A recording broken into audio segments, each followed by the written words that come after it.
At 3 in the morning on February the 2nd, 1502, a piercing cry cut through the stone corridors of the Este castle.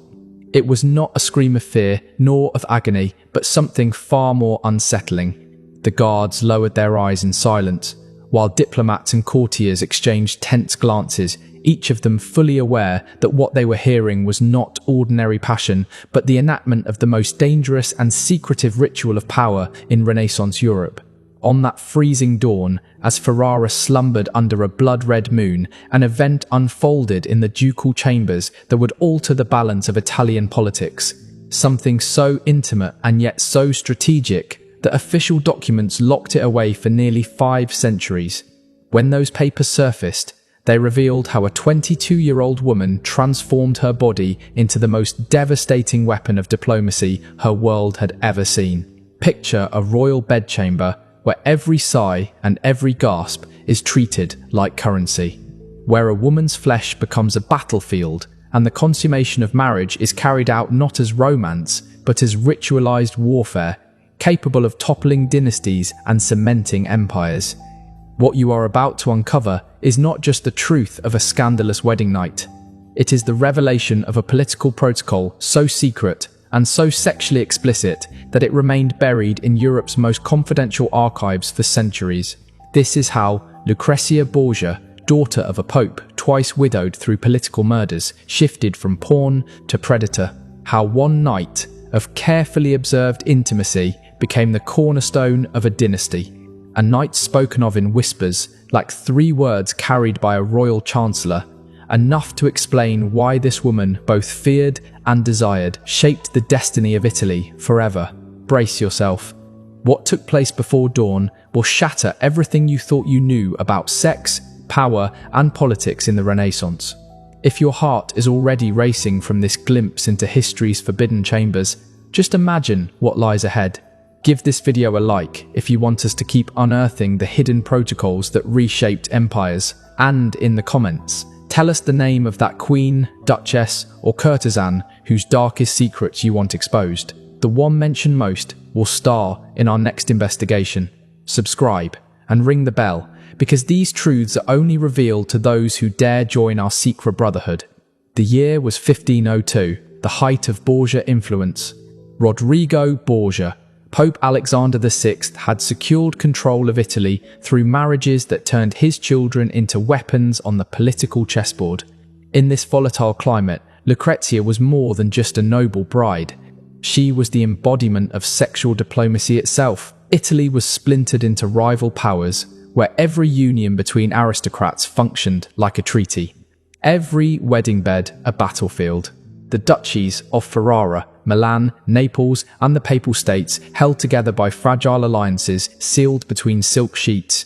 Marriage here was not about love, it was survival. For the Este family of Ferrara, the stakes were life and death. The ruling duke, Ercole, had staked the future of his dynasty on this alliance with the Borgias. His son and heir, Alfonso d'Este, would become the living instrument of that gamble.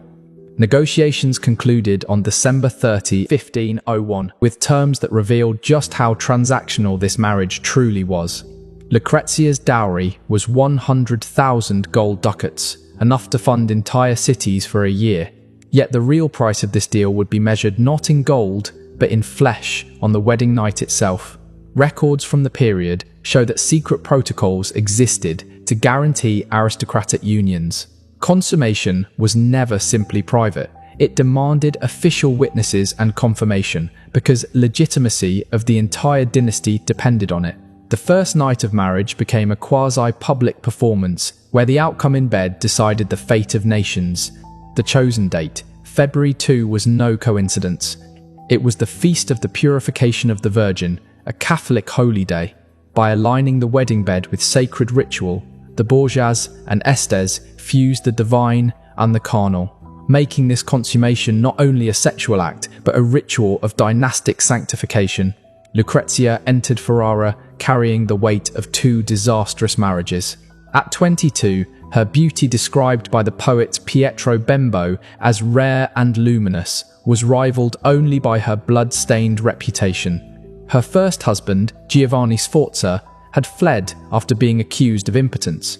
Her second, Alfonso of Aragon, strangled to death inside the Vatican, a victim of papal intrigue. This bride was no innocent. She was a survivor, armed with intelligence, sensuality, and a dangerous mastery of turning weakness into strength. Her new husband could not have been more different. Alfonso d'Este, 25 years old, was a soldier, an engineer, and a man who forged his own cannons with bare hands. Unlike the weak courtiers of other Italian courts, Alfonso radiated power without needing to prove it. He played music with elegance, designed artillery with precision, and embodied both the strength of a warrior and the refinement of a Renaissance prince. The collision of these two figures, Lucrezia, weaponized through seduction, and Alfonso, embodying raw and pragmatic power, set the stage for one of the most explosive unions of the age. The unexpected meeting at Bentivoglio on January 31 had already changed everything. In that private encounter, Lucrezia and Alfonso discovered a spark of real attraction, something no one had planned for, and something that would complicate the cold calculations of political strategy. What was supposed to be a ritualized performance was now laced with authentic passion, giving the coming night an intensity that neither church nor state could fully control. On February 2nd, Ferrara became a theatre. The triumphal procession that carried Lucrezia into the city was staged like an overture to the true performance that would follow behind locked doors. Citizens cheered as she passed, cloaked in a French gown lined with ermine, a necklace of diamonds and rubies catching the winter light. But as the people applauded, another performance was already being prepared in secret. In the palace corridors, spies and scribes positioned themselves to record the smallest detail of what was about to unfold. Among them was Isabella d'Este's own chancellor, placed there by the Duchess herself, a rival determined to turn the most intimate of knights into political intelligence.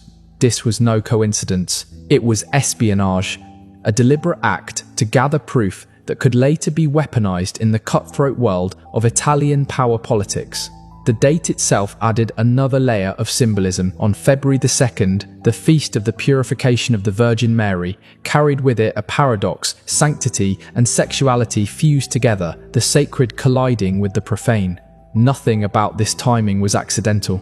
Every gesture, every ritual had been planned to turn the consummation into a dynastic sacrament, binding not only two bodies, but two great houses. Inside the ducal apartments, the stage was set.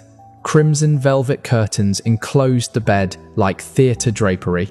Silver candelabras flickered against Flemish tapestries depicting wars and alliances, a reminder of what was truly at stake. Here, in a room transformed into both sanctuary and stage, the most important political performance of the decade was about to be enacted. When Alfonso entered, both he and Lucrezia knew their roles. Their meeting at Bentivoglio had already awakened something genuine between them, but now that spark had to be harnessed and displayed as proof. What would unfold was not merely a private act, it was a ritual rooted in centuries of aristocratic custom. For noble marriages in Europe, consummation was more than intimacy. It was a certificate of legitimacy, a binding act that proved heirs could be born, alliances secured, dynasties continued. But in Renaissance Italy, this proof required witnesses, silent, hidden, but present nonetheless. The royal bed became a courtroom, the act of love, a verdict that would decide the future of nations. Lucrezia, hardened by two disastrous marriages, understood this better than anyone. Giovanni Sforza's impotence had turned into public humiliation and annulment. Alfonso of Aragon's death by strangulation in Vatican chambers had shown her that weakness in the marriage bed meant weakness in politics, and weakness in politics could mean death. These lessons shaped her strategy. She would no longer be a pawn. She would survive, even dominate, by turning her body into a weapon. Alfonso, too, grasped the stakes. His virility was already known, but knowledge was not enough. It had to be proven, documented, witnessed. The Este family could not risk whispers of impotence or infertility. To ensure legitimacy, the ritual called for more than one consummation. Every act would be recorded as irrefutable evidence, a shield against annulments, scandals, or assassination plots. And so the night began. The first consummation carried a charge neither had expected: real passion mixed with political necessity, producing an energy that startled even them. For once, duty and desire were aligned. This union was not just staged, it was lived. The second consummation, recorded by Isabella d'Este's embedded chancellor, showed just how closely every moment was monitored. To outsiders, this might seem an invasion, but in the eyes of the court, it was duty. The bedchamber was simply an extension of the treaty room, and every sigh and cry was political testimony. The third and final act sealed the ritual. It was no longer just the bonding of two individuals, it was the creation of a living alliance, a new axis of power between the Borgia and Este families. The official records of that night provided the legal and political validation both houses needed. Alfonso's endurance and composure proved not only his virility, but his psychological steel. To perform under such pressure required the same discipline he showed as a military leader. Lucrezia, for her part, revealed the survivor's instincts that had kept her alive through betrayal and blood. Together, they had transformed a dangerous test into triumph. This night of passion witnessed, documented, and sanctified was not just about love. It was politics. It was power. Lucrezia's ability to transform weakness into power, turning her own body into a shield against political destruction, set a precedent that would echo across the Renaissance. The meticulous notes recorded by the official chancellor became more than gossip or scandal. They became a binding document, a certificate of dynastic legitimacy that could protect the Este Borgia union for decades. Within those pages lay a guarantee against annulment, against plots to undermine the marriage, against the excuses rival powers often used to launch military or diplomatic attacks. That night, on February 2nd, 1502, created a new paradigm. From then on, documented multiple consummation was not an oddity, but the standard for validating political unions of the highest importance. The royal bedchamber was no longer simply a private space. It was a courtroom, a stage, and a battlefield where sexual performance itself determined the fate of empires. When dawn broke on February 3rd, two individuals had been transformed. No longer simply bride and groom, Lucrezia and Alfonso emerged as architects of a new political reality. Their successful execution of the dynastic ritual gave the alliance a foundation so strong it would ripple across Italy for decades, showing the world that sexuality, when harnessed strategically, could be the sharpest weapon in a ruler's arsenal. The reverberations spread far beyond Ferrara's castle walls. What had begun as an intimate ritual was now a political earthquake. Rivals who had prayed for the marriage to collapse were left powerless in the face of documented proof. They could no longer dismiss Lucrezia as a tainted pawn or Alfonso as a mere soldier. The record stood as irrefutable evidence. This union was both legitimate and unbreakable. Almost overnight, Lucrezia's position within the Este court transformed. No longer a tolerated outsider, she became essential.